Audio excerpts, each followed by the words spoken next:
Hi friends, welcome to Yadubhushan academy. TSPSC, APPSC మరియు ఇతర పోటీ పరీక్షలకు సంబంధించిన 1000కి పైగా వీడియోలు మా యాప్లో ఉన్నాయి. మా యాప్ను గూగుల్ ప్లేస్టోర్ ద్వారా డౌన్లోడ్ చేసుకోండి. మా phone number 9533219914.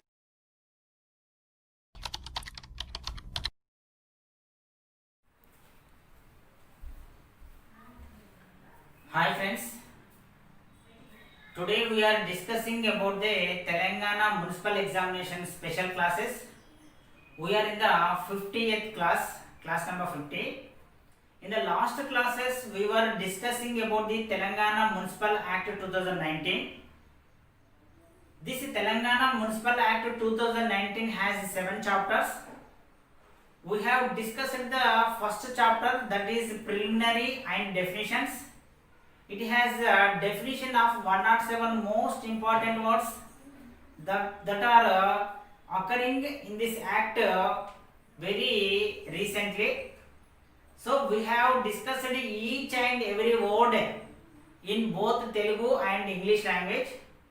We have discussed the 107 words in 19 classes.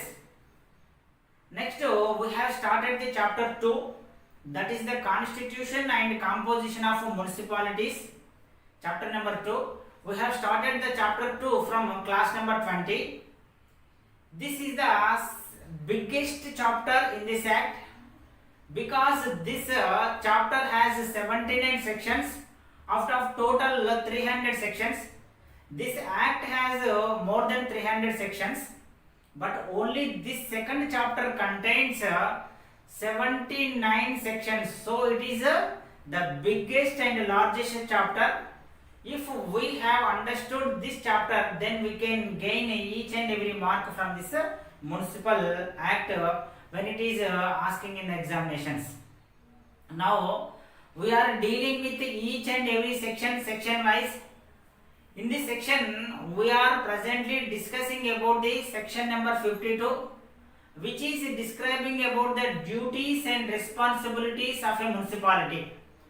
As earlier we discussed that all the duties and responsibilities of a municipality are conferred upon the municipal chairperson and municipal commissioner. That means municipality is a body, municipality is an entity. It cannot do all its duties because it is not a living thing. It is an entity, it is a corporate body, so it can do his duties through the municipal council. So that municipal council is also a corporate body. It has so many members. The most important person is the municipal chairperson, municipal vice chairperson, and ward members. Ward members are of 3 types: directly elected ward members, ex officio ward members, co-opted ward members, and this municipal council is also consists of the municipal commissioner, who is from the executive side of the administration. So from the legislative side of the administration, municipal council consists of municipal chairperson, municipal vice chairperson, and ward members. And from the executive side, this municipal council consists of the municipal commissioner. So these 2 persons, that means municipal chairperson and municipal commissioner, both have the responsibility and the authority to perform all the duties and responsibilities of a municipality. So according to section 52, the total duties and responsibilities are conferred upon a municipal commissioner. That means every municipality has a municipal commissioner. That municipal commissioner has to discharge all the duties and responsibilities mentioned in the section 52 this act on behalf of that municipality. So this section is the largest section of in this chapter. This section contains mainly 17 functions and 41 sub-functions. So we have to discuss each and every function in detail. The first function is about the developmental activities, urban planning and town planning.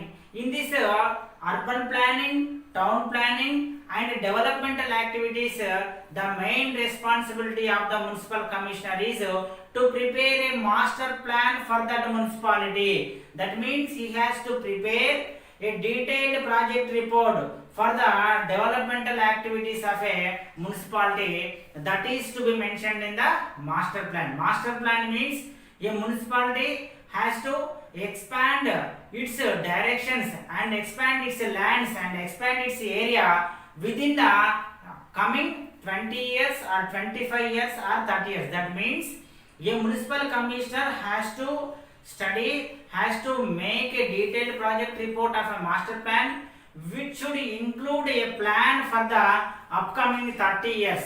So this is the main responsibility of a municipal commissioner.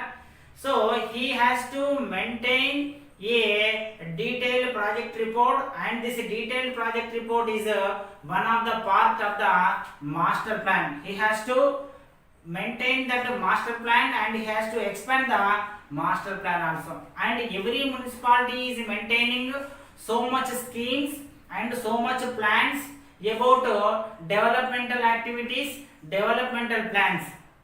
For example, if a municipality is one of the part of a district development plan, and it may be the part of a urban development plan, and this municipality is one of the part of metropolitan development plan. So the main responsibility of the municipal commissioner is to include, to integrate all these development plans. That means district development plan DDP, urban development plan UDP and municipal development MDP into an integrated plan that is specifically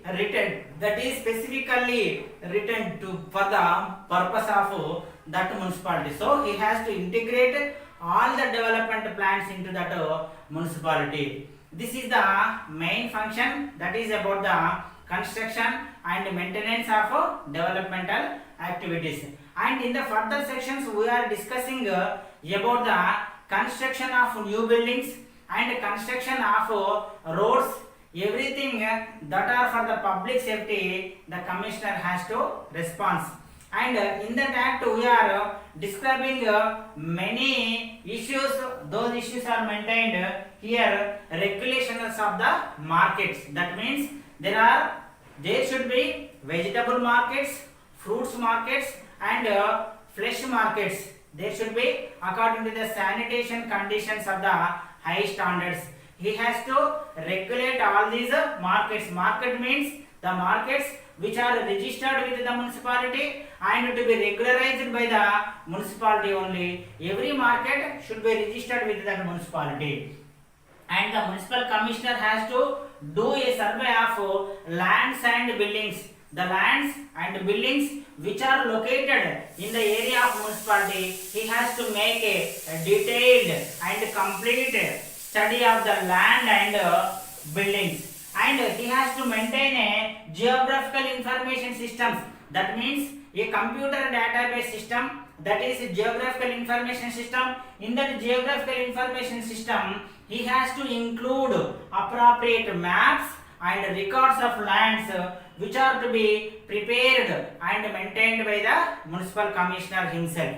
So these are the responsibilities that are mentioned in the subsection 1. It has some 8 sub functions that are mentioned in the act. Now we move on to the second subsection, that is regulation of land and construction of building. It is the main responsibility of a municipal commissioner to regulate all the lands which are in the using purpose and regulation of all the buildings that are located in that municipality area. And there should be a master plan. Earlier we have discussed about the master plan. According to the master plan, he has to construct and development new buildings and regulation of unauthorized buildings. There may be many unauthorized buildings, so these unauthorized buildings should be authorized by imposing some taxes. So that is the main responsibility of a municipal commissioner for regulation of unauthorized buildings. This is the second subsection. It contains 2 important points. And third subsection is regarding roads, drains and bridges. These roads, drains and bridges have to be constructed and maintained by the municipality only, because it is the responsibility of the municipality to construct and maintain each road, each drain and each bridge. For the public safety and for the public convenience only, the municipality have to improve or either repair these roads, drains or bridges. And there are some public roads and there are some private roads also. Regarding the public roads, if the public safety or convenience is compromised, the government or municipal commissioner may divert the public road or they may close the road for the convenience and the safety of the public. And regarding roads, if there is a complete traffic flow, there should be widening of the roads also possible. So municipal commissioner has to widen the roads for the traffic flow or expand the existing roads which are 1 or 2 kilometers longer than the earlier roads. This is the third important points regarding roads, drains and bridges. There are 3 subtopics.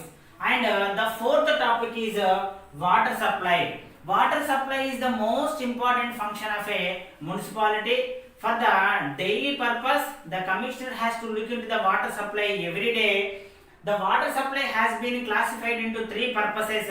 The water which has given for domestic purposes, the water which has given for commercial purposes, the water which has given for industrial purposes. The billing rates for the each and every category may vary, because the water used for the domestic purpose is limited and commercial purpose is higher than the domestic rates, and industrial water is completely entire range that is completely different from domestic and commercial purposes. So regarding water supply, the main responsibility of the municipal commissioner is he has to provide individual tap connections to each and every person who is living in the areas of the municipality. Each household, each person, each household has a individual tap connection, so they should get a plenty and drinking water daily.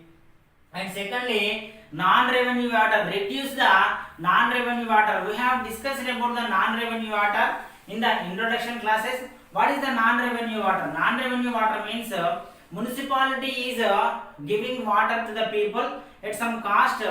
When the water is discharging from the tanks, it is lost somewhere in the middle. For example, the municipality is issuing daily 10,000 liters water and only 9,000 liters water is reached to the people, and 1,000 liters of water is discharged and leaked from various tanks. So that is called non-revenue water, because that water has not reached to the people, so municipality cannot charge upon the water. It is called non-revenue water. So the municipality cannot charge about the non-revenue water. It is the main responsibility of a municipal commissioner to reduce the non-revenue water. This is the second responsibility regarding water. Third responsibility, every year, every month there should be a water audit. How much water we are getting from various sources and how much water we are distributing. This is called water audit. That means